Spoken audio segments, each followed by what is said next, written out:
let me throw a couple of questions out to us, and then we'll continue with audience Q&A. Couple of questions to start with. One, were there any gangs in Milwaukee involved in the local struggle, as we see in Chicago with the Black Keystone Rangers and whatnot? Were there any gang members who then became a part of civil rights activism here in the city? And then also, to what extent were there veterans from either World War II or Korea, or maybe even Vietnam, given that timing? Were there any veterans involved in the local struggle here? And I'll ask either of you, good doctors, to tackle either one of those two questions, whichever you prefer. Oh, well, while doing my research, I didn't come across any information about any Milwaukee gangs that participated in the movement. I did come across information about Chicago gangs. And were those Chicago gangs involved in Milwaukee? They were involved to a certain extent, but primarily in terms of like criticism.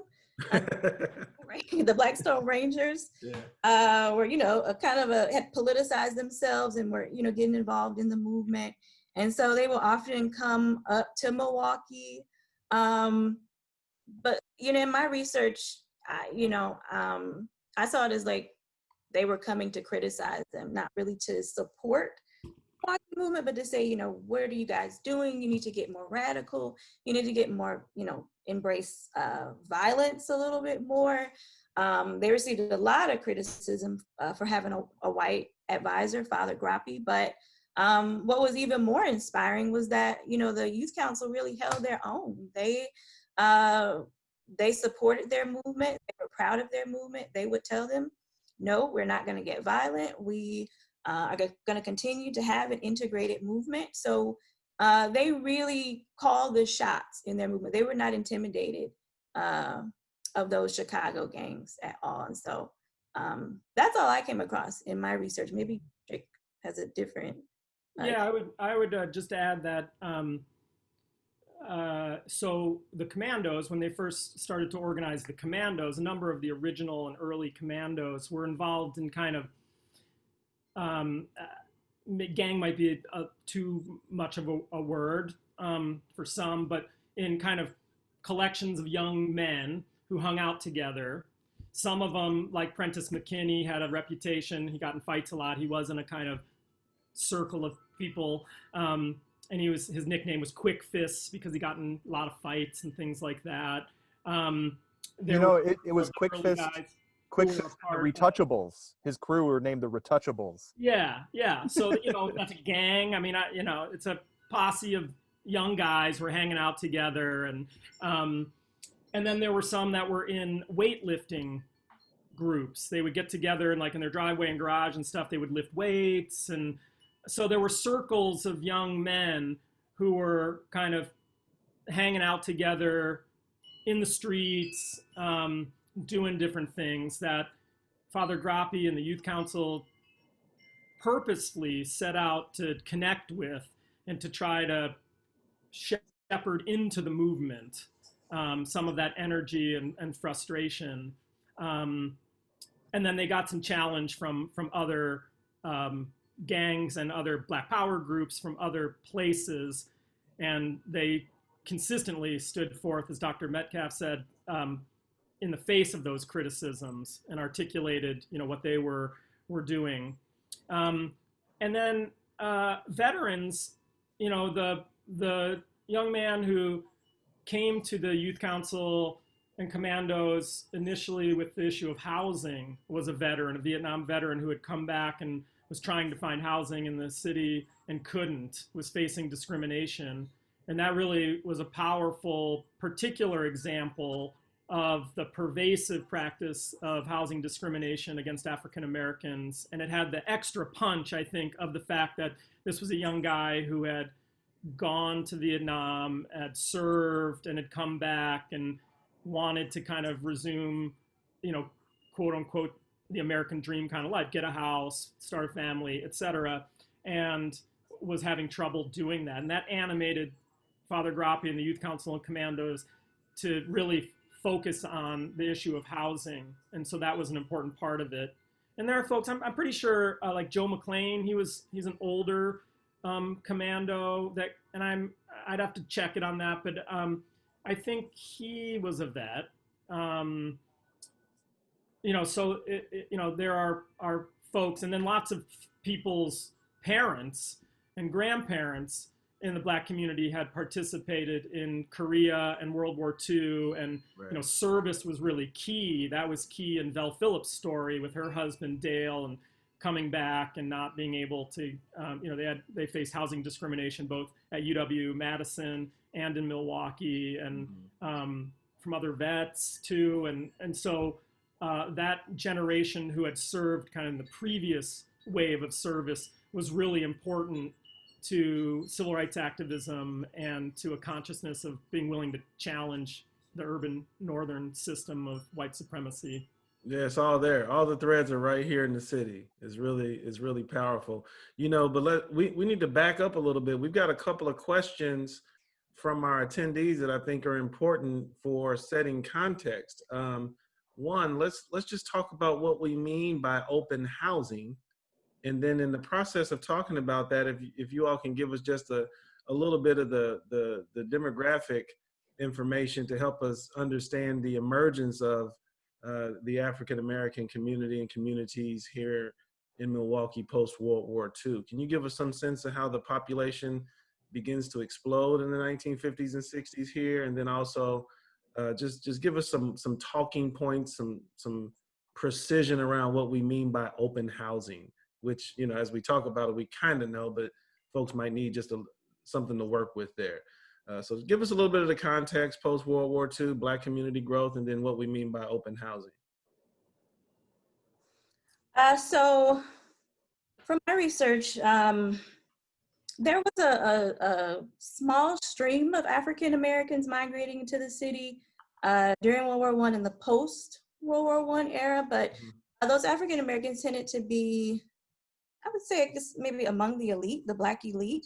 And because the population or the amount of African Americans arriving was so small, they could kind of spread out a little bit more. There wasn't much segregation, I would say, or at least rigid segregation.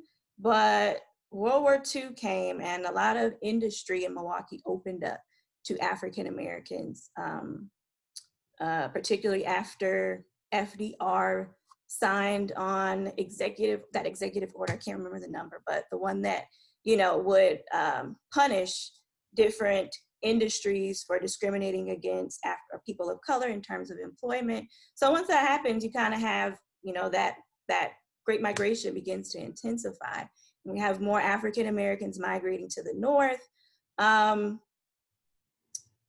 migrate to Milwaukee, but to a lesser extent than, other places like Detroit, Chicago, and such. So as that migration intensifies, you have segregation intensifying in the city, housing segregation intensifies in the city. And so gradually we find the African American community in Milwaukee kind of just confined to this small area that becomes known as the inner core. And it became very difficult for African Americans, even those that had the means, to go beyond that inner core. So when we talk about open housing, we are talking about trying to end those limitations on housing back then in terms of like racially restrictive housing covenants where people could, do not sell to people of color, do not sell to African Americans.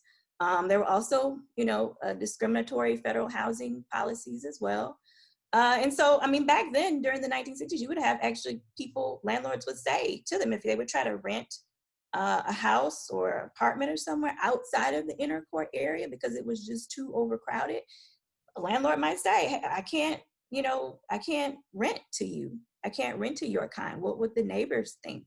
And that's what happened, I believe, with that veteran that Patrick was talking about. And he went to the youth council and told them what happened. And that's when they decided to join forces with Vel Phillips in this quest for open housing, fair housing, so that, African Americans could go out beyond that inner core. So. Yeah, I would stress that Milwaukee is both the same pattern that we see in every large and middle-sized American city during this period in terms of the patterns of racial segregation and then the deterioration of circumstance within those segregated communities. So it's not just that Black people are limited to certain places, but that then with neglect and other kinds of discrimination, employment discrimination and systematic impoverishment, inequality in schools, et cetera, that the quality of life in those segregated communities declines over time too. So we go from kind of increasingly ghettoization to slumification over the mid part of the 20th century as well. So that's a typical story of America. It's a powerfully important one, and it helps us understand why we're and how we're still struggling with urban inequality and the urban crisis today, and why that pattern persists throughout America today. But Milwaukee was particularly bad in this regard too. So by the time we get to the early civil rights era, Milwaukee has the highest concentration of Black people living in the inner city of any city in the country. 98% of Black people are stuck because of segregation and discrimination in the what local people call the inner core. That's the highest concentration in the country. It also has the lowest percent of home ownership. So only 3% of African Americans in Milwaukee owned a home. That meant 97% rented. So that means a lot. That's a lot. That's how you build wealth during this time period. So if you don't own a home, it's hard for you to build wealth. It also was important in Milwaukee because you had to be what was a landowner to bring a formal claim against the police. And so police brutality was commonplace, but you couldn't bring a formal claim if you didn't own land. So if 97% of people are renting land and a disproportionate number of those people are facing problematic behavior from police, it severely limited their ability to get redress through any formal system there too. So segregation in Milwaukee was the worst in the country, or as bad as anywhere in the country, as a Birmingham or a Selma or a Montgomery, et cetera. So that extreme dynamic is really notable then, and sadly still today in Milwaukee as well. Absolutely, and we had a question earlier regarding connections between this history and our current challenges with evictions and the work that Matthew Desmond highlighted, and we can see the direct connections in so many ways. I think we can also see some very direct connections regarding our current state of politics in Wisconsin, whether it's racial gerrymandering or if it's voter ID. All of that has its roots in the ways that the city's racial geographies played a role in sorting economics, politics, policing, and the like. We are mindful of the fact that we have about 2 minutes before the 1 o'clock hour. And Command Central is telling us that they're going to start wrapping us up whether we like it or not. So what we'd like to do, good doctors, is give you both an opportunity. If you can just take a second and share with us 2 or 3 parting thoughts about the history of Milwaukee's open housing marches. If you want to leave us with a couple of gems, what would those gems be? How would you leave us? What would you leave us with as it relates to this rich moment in Milwaukee and civil rights history? Well, I think there are a lot of lessons that can be learned from the open housing marches in Milwaukee. I think one of the first lessons that we can learn is what it means to truly be committed to an issue. Today, so often there'll be outrage about some injustice. Then after a couple days or a couple weeks or so, the outrage will kind of go away. People forget about it and they move on to another issue to be outraged about. But the Youth Council stayed on this issue of open housing, and they marched for 200 consecutive days. So I think we can learn a lot from them about what it means to be dedicated, steadfast, and also resilient in the face of opposition, because they did face a lot of opposition. The second thing I think that we can learn from the open housing marches is the power of our youth, because essentially it was a youth-led movement. So I think if we're going to continue to try to transform our society into a better society, transform our city into a better city, we have to collaborate more with our young people in the same way that Vel Phillips did. We have to listen to our young people because we really do need their insight and their energy. And I think one of the best ways that we can commemorate these marches is by doing exactly what you guys are doing, Adam and Robert, by going out there into the community, going out there into the schools, into the classrooms, and engaging our young people in this history, ensuring that they know this history, that they're able to draw inspiration from this history, and also that, you know, this history doesn't fall back into obscurity. Years from now, people are saying, I didn't know this happened in Milwaukee, in the same way that, you know, many of us did. Let's find a way to go to Riverside together. The three of us. Okay. No, serious. I'm serious. I would love to go back. I had a ball. We'll go to Oakland Euros afterwards. on lesson. One is, in a world of such division right now, I think the Milwaukee movement suggests the possibility of interracial struggle without sacrificing militancy. And that, you know, a lot of times we think to do that today requires things to be watered down, or, you know, so I think there's an interesting thing there we might think about too, and the possibilities of making connectivities between us across our lines of difference. But the other thing I think is just that's very powerful to me is that these Northern movement stories are critical to understanding the ongoing urban crisis today. And if we're really serious about confronting the issues in our communities today, that these stories help us understand how we got here and what led us here.